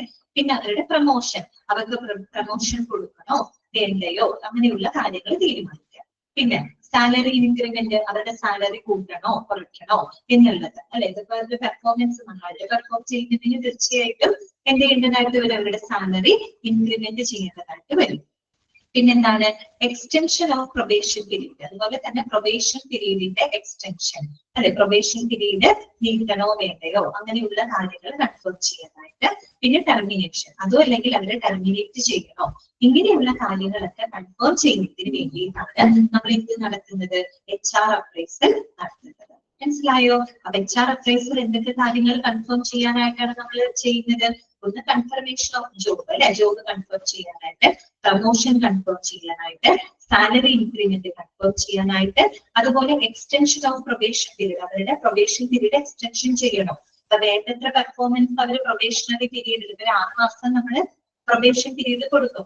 ആ 6 മാസ കാലയളവിൽ വേണ്ടത്ര പെർഫോമൻസ് അവർ ചെയ്യുന്നില്ല എന്നുണ്ടെങ്കിൽ ചിലപ്പോൾ വീണ്ടും നമ്മൾ ഒരു 6 മാസം കൂടെ എക്സ്റ്റെൻഡ് ചെയ്ത് കൊടുക്കും. അവർ ഇംപ്രൂവ് ചെയ്യുന്നുണ്ടോ എന്ന് അറിയാൻ വേണ്ടിയിട്ട്. അങ്ങനെ ചെയ്യണോ വേണ്ടയോ എന്നൊക്കെയുള്ള തീരുമാനിക്കണം അല്ലെ. അത്തരത്തിൽ എക്സ്റ്റൻഷൻ ഓഫ് പ്രൊബേഷൻ പീരീഡ്. ഇനി അതും അല്ലെങ്കിൽ ടെർമിനേഷൻ, വേണ്ടത്ര പെർഫോമൻസ് അവര് ചെയ്യുന്നില്ല, അവരുടെ പെർഫോമൻസ് വളരെ സബ്സ്റ്റാൻഡേർഡ് ആയിട്ട് തോന്നുകയാണെങ്കിൽ തീർച്ചയായിട്ടും നമ്മൾ അവരെ എന്ത് ചെയ്യേണ്ടി വരും? നമുക്ക് അവരെ ടെർമിനേറ്റ് ചെയ്യേണ്ടതായിട്ട് വരും. അപ്പൊ അങ്ങനെയുള്ള കാര്യങ്ങളൊക്കെ തീരുമാനിക്കാൻ വേണ്ടിയിട്ടാണ് HR അപ്രൈസൽ നടത്തുന്നത്. ഓക്കെ, ക്ലിയർ ആയോ പറഞ്ഞത്? ഓക്കെ ആണോ? HR അപ്രൈസൽ മനസ്സിലായോ? ഇനി നമുക്ക് HR അപ്രൈസല് കുറെ കൂടി ഡീറ്റെയിൽ ആയിട്ട് പഠിക്കാം. അതോടുകൂടി നമുക്ക് ഈ ചാപ്റ്റർ അവസാനിക്കാം. ഓക്കെ, നമുക്ക് നോക്കാം. HR അപ്രൈസൽ എന്താണ്? HR അപ്രൈസൽ ഞാൻ ഓൾറെഡി പറഞ്ഞു. It is the process of evaluating the performance of N employee. അതായത് നമ്മളൊരു എംപ്ലോയിയുടെ പെർഫോമൻസ് ഇവാലുവേറ്റ് ചെയ്യുന്ന ഒരു പ്രോസസ്സിനെയാണ് HR അപ്രൈസൽ എന്ന് ഉദ്ദേശിക്കുന്നത്. അപ്പൊ നോക്കി, the appraisal of the staff members is taken every 6 months for each staff member. അതായത് നമ്മളൊരു സ്ഥാപനത്തിൽ വർക്ക് ചെയ്യുന്ന ഓരോ സ്റ്റാഫ് മെമ്പേഴ്സിനും 6 മാസം കൂടുമ്പോൾ എന്ത് നടത്തും? അപ്രൈസൽ നടത്തും. അപ്രൈസൽ എന്ന് വെച്ചാൽ നിങ്ങളുടെ മനസ്സിൽ ഇവാലുവേഷൻ ഓർക്കണം കേട്ടോ. ഓരോ 6 മാസം കൂടുമ്പോഴും ഓരോ മെമ്പേഴ്സിനും എന്ത് നടത്തും? HR അപ്രൈസൽ നടത്തുന്നുണ്ട് കേട്ടോ. ഇനി there is the appraisal of the new staff is initially taken just before the completion of their probation period. അപ്പൊ പുതുതായിട്ടുള്ള സ്റ്റാഫ് ആണെന്ന് വിചാരിക്കുക, പുതിയതായിട്ട് നമ്മൾ റിക്രൂട്ട് ചെയ്തെടുത്തിട്ടുള്ള സ്റ്റാഫ് ആണെന്ന് വിചാരിക്കുക. അപ്പൊ ആ സ്റ്റാഫിന് 6 മാസം തന്നെ കൊടുക്കണമെന്നില്ല. അതായത് 6 മാസം കംപ്ലീറ്റ് ചെയ്യുന്നതിന് മുൻപ് തന്നെ അവർക്ക് എന്ത് കൊടുക്കാം? അപ്രൈസൽ നടത്താവുന്നതാണ് കേട്ടോ. അതാണ് അവിടെ പറയുന്നത്. Appraisal of the new staff is initially taken just before the completion of there probation period. അതായത് ഇപ്പൊ പ്രൊബേഷൻ പീരീഡ് 6 മാസമാണല്ലോ കൊടുക്കാം. അപ്പൊ പുതിയ സ്റ്റാഫ് ആണെങ്കിൽ 6 മാസം കഴിയാൻ നിൽക്കേണ്ടതാണ്. 6 മാസം എത്തുന്നതിനേക്കാളും മുമ്പ് തന്നെ എന്ത് നടത്താം? HR അപ്രൈസൽ നടത്താം. അതായത് ഇവാലുവേഷൻ നടത്താവുന്നതാണ് കേട്ടോ. ഇനി പറയുന്നത് എന്താണ്? Probation period may be 3 months, 6 months or 1 year as per their offer or appointment or appointment order. ഞാൻ പറഞ്ഞല്ലോ, പ്രൊബേഷണറി പീരീഡ് എന്ന് പറഞ്ഞു കഴിഞ്ഞാൽ അത് എല്ലാവർക്കും സെയിം ആവണമെന്നില്ല. അത് അവരുടെ അപ്പോയിന്റ്മെന്റ് ഓർഡറിന് കൃത്യമായിട്ട് മെൻഷൻ ചെയ്തിട്ടുണ്ടാവും. ചിലപ്പോൾ 3 മാസമായിരിക്കാം പ്രൊബേഷൻ പീരീഡ്. അതിപ്പോ അവരുടെ ഡെസിഗ്നേഷൻ അനുസരിച്ചിട്ടാണ് പ്രൊബേഷൻ പീരീഡ് ഒക്കെ തീരുമാനിക്കുന്നത്. ചിലപ്പോൾ 3 മാസം ആവാം, ചിലപ്പോൾ 6 മാസം ആവാം, ചിലപ്പോ 1 വർഷം വരെയൊക്കെ പ്രൊബേഷൻ പീരീഡ് ഉണ്ടാവാറുണ്ട്. ഓക്കെ, ഇനി എന്താണ് പറയുന്നത്? If the probation period is 1 year for a particular employee, even then to safeguard the interest of the management, an initial appraisal will be undertaken by the HR just before the completion of 3 months. എന്താണ് അവിടെ ഉദ്ദേശിക്കുന്നത്? ഇപ്പൊ ഒരു എംപ്ലോയിക്ക് 1 വർഷം probation period ആണെന്ന് വിചാരിക്കാം. 1 വർഷം തന്നെ അവർക്ക് പ്രൊബേഷൻ പീരീഡ് ആണെന്ന് വിചാരിക്കാം. അപ്പൊ വേണമെങ്കിൽ നമ്മുടെ ഹ്യൂമൻ റിസോഴ്സ് മാനേജ്മെന്റിന് അവരുടെ താല്പര്യാർത്ഥം വേണമെങ്കിൽ 1 വർഷമുണ്ട് പ്രൊബേഷൻ പീരീഡ് എങ്കിലും ഒരു 3 മാസം എത്തുമ്പോൾ എന്ത് നടത്താം, ഇനീഷ്യൽ അപ്രൈസൽ വേണമെങ്കിൽ നടത്താം എന്നാണ് പറയുന്നത്. അതെന്തുകൊണ്ട് ഇനീഷ്യൽ, അതായത് 1 വർഷമുണ്ട്, 1 വർഷം കഴിഞ്ഞിട്ട് അപ്രൈസൽ നടത്തിയാൽ മതി. പക്ഷെ ഈ പറയുന്ന മാനേജ്മെന്റിന് താല്പര്യം ഉണ്ടെങ്കിൽ 1 വർഷമൊന്നും കാത്തു നിൽക്കണമെന്നില്ല, ഒരു 3 മാസം എത്തുമ്പോൾ തന്നെ എന്ത് നടത്താം, ഒരു ഇനീഷ്യൽ അപ്രൈസൽ നടത്താവുന്നതാണ്. അപ്രൈസൽ എന്ന് പറയുമ്പോൾ ഇവാലുവേഷൻ നടത്താവുന്നതാണ്. അങ്ങനെ നടത്തുമ്പോഴത്തെ ഒരു ഗുണം എന്താണെന്നറിയും, നമ്മൾ 1 വർഷം മുഴുവൻ മോണിറ്റർ ചെയ്യുന്നതിനേക്കാളും മുമ്പ് തന്നെ നമുക്ക് ഒരു എന്താ പറയുക, തുടക്കം തൊട്ട് അവരെ നമുക്ക് മോണിറ്റർ ചെയ്ത് കൃത്യമായിട്ട് നമുക്ക് അവരുടെ ഇമ്പ്രൂവ്മെന്റ് കറക്റ്റ് ആയിട്ട് അറിയാൻ പറ്റും. നമ്മളിപ്പോ ഒരു കാര്യത്തിന് 1 വർഷം മുഴുവൻ ഇങ്ങനെ മോണിറ്റർ ചെയ്ത് അപ്രൈസൽ നടത്തുന്നതിന് പകരം നമ്മളിപ്പോ ഒരു 3 മാസം എത്തുമ്പോൾ ഒരു അപ്രൈസൽ നടത്തുമ്പോൾ ആ തുടക്കം തന്നെ നമുക്ക് അവർ ഇമ്പ്രൂവ് ചെയ്ത് പോകുന്നുണ്ടോ, അത് മോശമായിട്ടാണോ, ഇമ്പ്രൂവ് ചെയ്താണോ അവർ വരുന്നത് എന്നുള്ളത് കറക്റ്റ് ആയിട്ട് നമുക്ക് എന്ത് ചെയ്യാൻ പറ്റും, അസസ് ചെയ്യാനായിട്ട് സാധിക്കും. അതുകൊണ്ടാണ് പറയുന്നത് കേട്ടോ. അപ്പോ ഒന്നുകൂടെ വായിക്കാം. if the probation period is 1 year for a particular employee, even then to safeguard the interest of the management, an initial appraisal will be undertaken by the HR just before completion of the 3 months. And thereafter, the real assessment just before the completion of the actual probation period. Real assessment എപ്പോഴേ നടത്തുള്ളൂ, അത് actual probation period അവസാനിക്കുന്നതിന് മുൻപായിട്ട് മാത്രമാണ് real assessment നടത്തുന്നത് കേട്ടോ. Actual probation period 1 വർഷമാണല്ലോ. 1 വർഷം കഴിഞ്ഞതിന് 1 വർഷം എത്തുന്നതിന് മുൻപ് തന്നെയാണ് എന്ത് ചെയ്യുള്ളൂ, റിയൽ അസസ്മെന്റ് നടത്തും. പക്ഷെ എങ്കിലും എന്താണ്, 3 മാസമൊക്കെ എത്തുമ്പോൾ ഇനീഷ്യൽ അപ്രൈസൽ നടത്തുന്നത് കൊണ്ട് തെറ്റില്ല. പക്ഷെ റിയൽ അസസ്മെന്റ് എപ്പോഴൊക്കെ തന്നെ നടത്തുള്ളൂ, ആക്ച്വൽ പ്രൊബേഷൻ പീരീഡ് അവസാനിക്കുന്നതിന് തൊട്ട് മുമ്പായിട്ട് തന്നെയാണ് റിയൽ അസസ്മെന്റ് നടത്തുള്ളൂ. ഓക്കെ, ക്ലിയർ ആയല്ലോ? അപ്പൊ നോക്കാം, effects of the HR appraisal. ഇനി നമ്മൾ ഇങ്ങനെ HR അപ്രൈസൽ നടത്തുന്നത് കൊണ്ടുള്ള ഇഫക്റ്റുകൾ, അതിന്റെ റിസൾട്ട് എന്താണെന്നാണ് പറയുന്നത്. ഇവിടെ പോസിറ്റീവ് ആയിട്ടുള്ള റിസൾട്ട് മാത്രമേ ഇവിടെ പറഞ്ഞിട്ടുള്ളൂ കേട്ടോ, നെഗറ്റീവ് ആയിട്ടുള്ള റിസൾട്ട് പറഞ്ഞിട്ടില്ല. അത് നമുക്ക് തന്നെ ഗസ് ചെയ്യാവുന്ന കാര്യമുള്ളൂ അല്ലെ.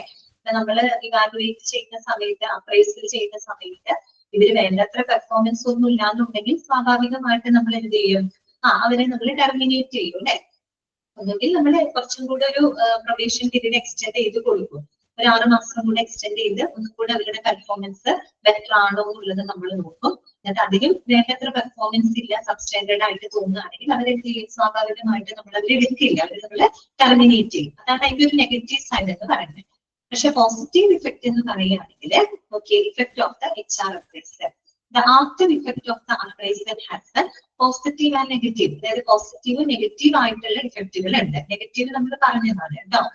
If an appraisal is up to the mark and above the expectation of the management, their appointment can either be confirmed. Okay, അതായത് ഇപ്പൊ അവരുടെ ആ ഒരു പെർഫോമൻസ് വളരെ എന്താ പറയാ, നല്ലൊരു പെർഫോമൻസ് ഉണ്ട് അല്ലെ, അതായത് മാനേജ്മെന്റിന്റെ എക്സ്പെക്ടേഷൻ അപ്പുറത്തേക്ക് അവർ പെർഫോം ചെയ്യുന്നുണ്ടെങ്കിൽ തീർച്ചയായിട്ടും എന്ത് ചെയ്യും, അവരുടെ അപ്പോയിന്റ്മെന്റ് നമുക്ക് കൺഫേം ചെയ്യാം അല്ല, അവരുടെ അപ്പോയിന്റ്മെന്റ് നമുക്ക് ഉറപ്പിക്കാം. In exceptional cases, special increment and in some exceptional cases, a promotion also. ഇനി ചിലപ്പോഴൊക്കെ സ്പെഷ്യൽ ഇൻക്രിമെന്റ് അവർക്ക് കൊടുക്കാം, അവരുടെ പെർഫോമൻസ് അത്രയും അടിപൊളിയാണെങ്കിൽ തീർച്ചയായിട്ടും അവർക്ക് ഒരു സ്പെഷ്യൽ ഇൻക്രിമെന്റ് കൊടുക്കാം, ചിലപ്പോൾ ഒരു പ്രൊമോഷൻ കൊടുക്കാം, നിലവിലുള്ള ഡെസിഗ്നേഷനിൽ നിന്ന് അവർക്കൊരു കുറെ കൂടെ നല്ലൊരു പ്രൊമോഷൻ അവർക്ക് കൊടുക്കാം അല്ലെ.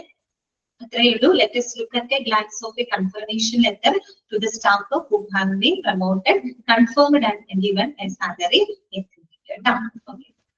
ഇതോട് കൂടിയിട്ട് എന്താ ചാപ്റ്റർ അവിടെ അവസാനിച്ചു. അപ്പൊ ശരിക്കും നമ്മൾ ഈ ചാപ്റ്ററിന്റെ അകത്ത് പറഞ്ഞത് ഹ്യൂമൻ റിസോഴ്സ് മാനേജ്മെന്റുമായിട്ട് ബന്ധപ്പെട്ട സ്പെസിമെൻസ് ആണ്. അല്ലെങ്കിൽ ഈ ഒരു ചാപ്റ്റർ പഠിച്ചപ്പോൾ നിങ്ങൾക്ക് മനസ്സിലായിട്ടുണ്ടാവും നമ്മൾ ഒരാളെ എങ്ങനെയാണ് റിക്രൂട്ട് ചെയ്യുന്നത്, ആ റിക്രൂട്ട്മെന്റിന് ശേഷം റിക്രൂട്ട് ചെയ്ത് നമ്മൾ അവരെ അപ്പോയിന്റ്മെന്റ് ചെയ്യുന്നത് വരെയുള്ള ആ ഒരു പ്രോസസ് ആണ് നമ്മൾ കണ്ടത്. ഓക്കെ, ക്ലിയർ ആണോ ചാപ്റ്റർ? ഓക്കെ ആണോ? ക്ലിയർ അല്ലേ? ഇതിനകത്ത് നിങ്ങള് ഇതൊക്കെ ഇമ്പോർട്ടന്റ് ആണ് കേട്ടോ. ഹ്യൂമൻ റിസോഴ്സ് മാനുവൽ എന്താണ്, ബൈബിൾ ഓഫ് HR, ബൈബിൾ എന്നാണ് അറിയപ്പെടുന്നത് കേട്ടോ. ഹ്യൂമൻ റിസോഴ്സ് മാനേജ്മെന്റിന്റെ ബൈബിൾ എന്നറിയപ്പെടുന്നത് HR മാനുവൽ ആണ്, അതൊക്കെ ഓർത്ത് വെക്കാം. പിന്നെ ബാക്കിയുള്ള പ്രോസസ്സുകളൊക്കെ ഒരു ഫ്ലോയില് എടുത്താൽ ഓർത്ത് വെച്ചാൽ മതി കേട്ടോ. ഓക്കെ അല്ലേ ചാപ്റ്റർ? അത് ഞാൻ അൺമ്യൂട്ട് ചെയ്യാണ്. ഇന്നത്തെ ക്ലാസ്സിൽ എന്തെങ്കിലും ഡൗട്ടുകൾ ഉണ്ടെങ്കിൽ ചോദിക്കാം കേട്ടോ. അപ്പൊ എനിക്ക് മൊഡ്യൂൾ 5-നടുത്ത് ഈ ഒരു ചാപ്റ്റർ ആണ് തന്നിരുന്നത് കേട്ടോ. അപ്പൊ അത് കംപ്ലീറ്റ് ചെയ്തിട്ടുണ്ട്. ഇനി നമ്മൾ നെക്സ്റ്റ് ക്ലാസ്സിൽ 6th മൊഡ്യൂളിലെ ചാപ്റ്റർ ആയിരിക്കും എഴുതുന്നത് ഉണ്ടാവുക കേട്ടോ. 6th മൊഡ്യൂളില് ഡിസാസ്റ്റർ മാനേജ്മെന്റ് എന്ന് പറയുന്ന ചാപ്റ്റർ ആയിരിക്കും കേട്ടോ നെക്സ്റ്റ് നമ്മൾ തുടങ്ങാൻ പോകുന്നത്. ഓക്കെ, അൺമ്യൂട്ട് ചെയ്തിട്ടുണ്ട്. ഇന്നത്തെ ക്ലാസ്സിൽ നിങ്ങൾക്ക് എന്തെങ്കിലും ഡൗട്ടുകൾ ഉണ്ടെങ്കിൽ ചോദിക്കാം കേട്ടോ.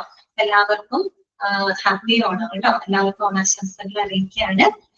എല്ലാവരും നന്നായിട്ട് തന്നെ ഓണമൊക്കെ ആഘോഷിക്കും കേട്ടോ.